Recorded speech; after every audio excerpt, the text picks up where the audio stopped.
Morning दोस्तों। अनुष्ठान class में आप सभी का बहुत बहुत स्वागत है। KBS PRT के बैच में आज हम सभी नेक्स्ट का चैप्टर पढ़ेंगे। पाठ का नाम है, पाठ 3 है और जिसका नाम है रीना का दिन। ठीक है। और रीना का दिन भाषा की कौन सी विधा है? तो रीना के दिन भाषा की कहानी विधा है। ठीक है। आइए हम शुरू करते हैं इस स्टोरी को। इसके बाद हम बात करेंगे क्वेश्चन को, किस प्रकार से क्वेश्चन KBS PRT में पूछे जाते हैं। साथ में इसमें से इस चैप्टर का क्वेश्चन जो बना होगा उसको अगले नेक्स्ट वीडियो में पूछेंगे। इसके पहले वाले जितने पार्ट हैं उनके जितने भी क्वेश्चन हमने बनाए हैं उन सब का डिस्कस यहीं पे कर लिया जाएगा। ठीक है। तो आइए स्टार्ट करते हैं। रीना का दिन। हर दिन रीना सुबह जल्दी उठती है। ठीक है। उठकर बिस्तर को ठीक से लगाती है। बिस्तर को ठीक से लगाने के बाद नीम की दातून से अपने दांत साफ करती है। ठीक है। किससे साफ करती है? नीम के दातून से अपने दांत को क्या करती है? साफ करती है। साबुन से नहाकर रीना स्वच्छ कपड़े पहनती है। वह अपने बाल में तेल लगाकर कंघी करती है। रीना माँ के बनाए पराठे और सब्जी आनंद के साथ खाती है। ठीक है। रीना माँ के गले लगती है और फिर स्कूल जाती है। माँ के गले लगने के बाद क्या करती है? रीना स्कूल जाती है। ठीक है। स्कूल के ही रास्ते में, जब स्कूल जा रही होती है तो स्कूल के रास्ते में रीना अपनी सहेली दीपा से मिलती है। ठीक है। और जब मिलती है दीपा से तो दोनों एक दूसरे को क्या कहते हैं? सुप्रभात कहते हैं। ठीक है। आगे चलते हैं कहानी के अगले मोड़ पर।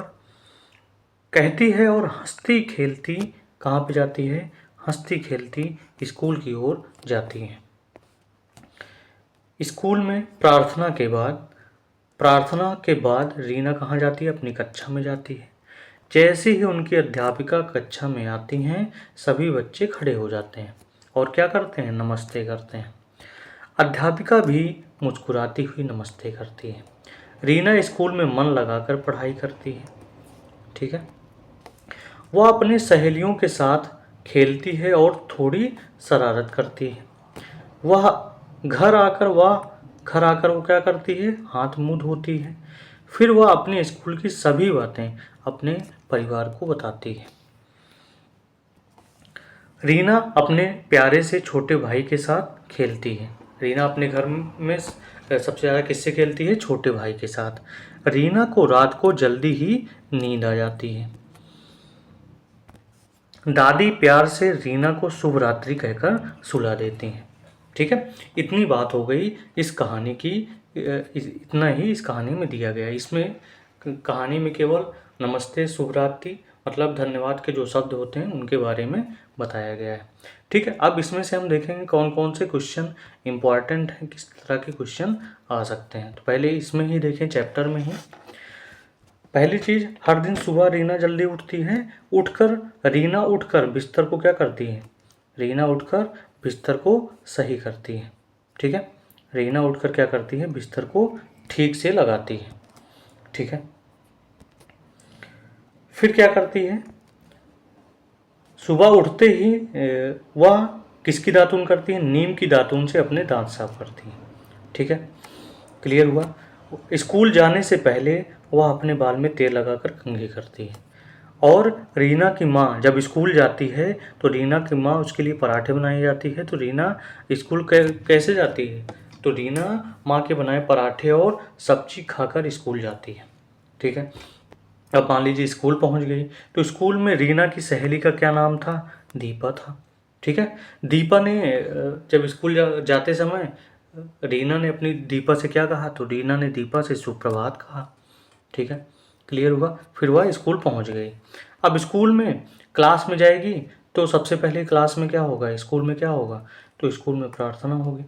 ठीक है। प्रार्थना के बाद जैसे ही अध्यापिका कक्षा में आती हैं तो सभी बच्चे उनको क्या कहते हैं? नमस्ते करते हैं और खड़े हो जाते हैं। ठीक है। आगे चलें। आगे क्या इंपॉर्टेंट पार्ट है? वह अपने सहेलियों के घर आकर वह हाथ मुंह धोती है। घर आकर स्कूल से घर वापस आने के बाद रीना क्या करती है? हाथ मुंह धोती है। ठीक है। फिर अपने स्कूल की सभी बातें किसको बताती है? परिवार को बताती है। रीना अपने घर में किसके साथ खेलती है? छोटे भाई के साथ खेलती है। रीना रात को जल्दी सोती है तो दादी प्यार से रीना को क्या कहती हैं? शुभ रात्रि कहती हैं। ठीक है। तो इतनी ये छोटी छोटी चीज़ें इम्पॉर्टेंट है जो कि पीआरटी में क्वेश्चन पूछा जा सकता है। अब हम उन क्वेश्चन की बात करेंगे जो पीआरटी में आ चुके हैं, यानी उसका प्रारूप क्या है, किस प्रकार से क्वेश्चन आपके चैप्टर से पूछे जाते हैं। ठीक है। अब हम क्वेश्चन पेपर में देखते हैं कि पीआरटी में किस प्रकार से क्वेश्चन आते हैं। तो पीआरटी में क्वेश्चन आता है कि रिमझिम पाठ्य पुस्तक की मिर्च का मजा, कविता की पंक्ति, मुंह सारा जल उठा और आंखों में जल भर आया। तो इसमें जो जल शब्द है उसका अर्थ क्या है, और उसके लिए 4 ऑप्शन यहाँ पे दिए गए हैं। ठीक है। अभी मैंने सोल्यूशन नहीं बता रहा हूँ, केवल यहाँ पे 4 ऑप्शन किस प्रकार से दिए जाते हैं उसके बारे में डिस्कशन हो रहा है। ठीक है। अगला क्वेश्चन देखेंगे किस प्रकार से अगला क्वेश्चन आया था। तो रिमझिम पुस्तक के पाठ जहाँ चाह वहाँ राह के आधार पर बताइए कि जहाँ चाह वहाँ राह का अर्थ क्या है। ठीक है। तो इसके लिए भी 4 ऑप्शन दिए हैं। चाहे रास्ता बना ले, जहाँ चाहत होगी वहाँ रास्ता बन सकता है, या प्राप्त करने की सदिच्छा हो तो अभीष्ट की प्राप्ति हो सकती है, या मर्जी के मालिक। इसी प्रकार से रिमझिम के क्वेश्चन आते हैं। नेक्स्ट क्वेश्चन देखेंगे। तो रिमझिम भाग 2 से पाठ्य पुस्तक के नटखट चूहा पाठ के आधार पर बताइए कि दर्जी चूहे को किस बात से डर गया।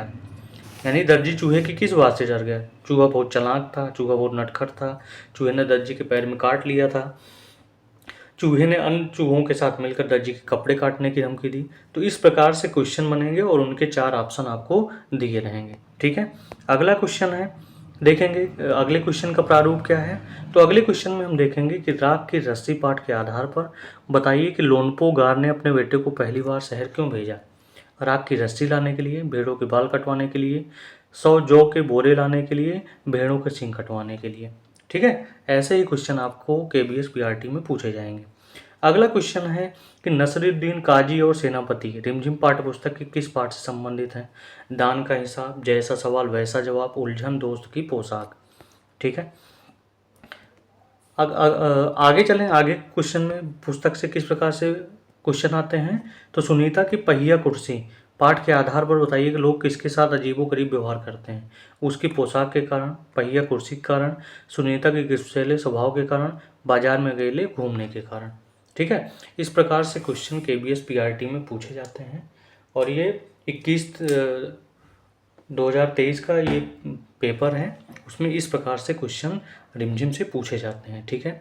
उसी क्रम में हम पढ़ेंगे कि हमने दोनों प्रीवियस पार्ट से कौन कौन से क्वेश्चन बनाए हैं। ठीक है। उसके आधार पर आपको आंसर देना रहेगा।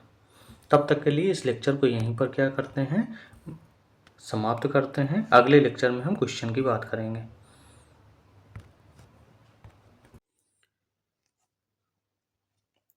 तो दोस्तों, आगे के ही वीडियो के आगे के ही क्रम में हम देखेंगे कि कौन कौन से क्वेश्चन इंपॉर्टेंट हैं प्रीवियस चैप्टर के, जितने भी हमने पाठ के सारांश पढ़े हैं। तो पहला क्वेश्चन है, मीना एवं दिवाकर किस पाठ के चरित्र हैं। 4 ऑप्शन दिए गए हैं, तो उसमें आपको बताना है सही जवाब क्या है। तो सही जवाब अगर देखें, अगर हमने पढ़ा है तो हम जानते हैं कि मीना का परिवार पाठ का नाम है। ठीक है। उसी के चरित्र मीना और दिवाकर है। ठीक है। दूसरे क्वेश्चन की ओर देखें। तो मीना का परिवार पाठ के आधार पर बताइए कि दिवाकर की उम्र क्या थी। तो दिवाकर की उम्र क्या थी? 3 साल थी, 4 साल थी, 6 साल थी, 8 साल थी। तो दिवाकर की उम्र कितने साल थी? 3 साल थी। आगे क्वेश्चन देखें, अगला क्वेश्चन की तरफ। इसको तीसरा क्वेश्चन हम मान लें कि दादा दादी कविता पाठ के आधार पर बताइए कि दादा और दादी क्या पहनते थे। तो दादा और दादी क्या पहनते थे? भूरी खादी, लाल खादी के कपड़े, यहाँ भूरी खादी के कपड़े या लाल खादी के कपड़े। पैंट शर्ट, दादाजी पैंट शर्ट पहनते थे, दादी जी साड़ी पहनती थी, इनमें से कोई नहीं। तो इसका जो सही जवाब होगा वो होगा भूरी खादी के कपड़े।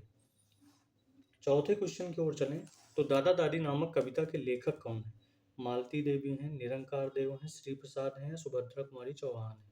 इसका सही जवाब होगा श्री प्रसाद जो हैं दादा दादी नामक कविता के क्या हैं, लेखक हैं। ठीक है। अगले क्वेश्चन की ओर चलें। Question number 5। दादी गाना गाया करती, दादाजी मुस्कुराते हैं। उपयुक्त पंक्तियां सारंगी वन पाठ पुस्तक के किस पाठ से लिया गया है? पहला है दादा दादी, दूसरा ऑप्शन रीना करीम, तीसरा ऑप्शन मीना का परिवार, चौथा ऑप्शन है तीन साथी। तो अगर ऑप्शन देखें तो दादा दादी जो है इसके इसका सही जवाब होगा। क्वेश्चन नंबर 6 देखें। क्वेश्चन नंबर 6 क्या है? जहां दादी और माँ फल काट रही हैं, मीना के पिता और दादाजी गमलों में पानी दे रहे थे। उपयुक्त पंक्तियां सारंगी वन पाठ पुस्तक के किस पाठ से लिया गया है? पहला है दादा और दादी, दूसरा है मीना का परिवार, तीसरा है थप्प रोटी थप्प दाल, चौथा है तीन साथी। तो इसका जो सही जवाब होगा वो सही जवाब होगा मीना का परिवार। ठीक है, तो यही क्वेश्चन आपके दोनों प्रीवियस चैप्टर के थे। तीसरे चैप्टर का जो क्वेश्चन बनेगा वो क्वेश्चन आपके सामने कल दिया जाएगा, जिससे आपको पढ़ने में आसानी हो कि किस प्रकार से हमें कविता पढ़नी है।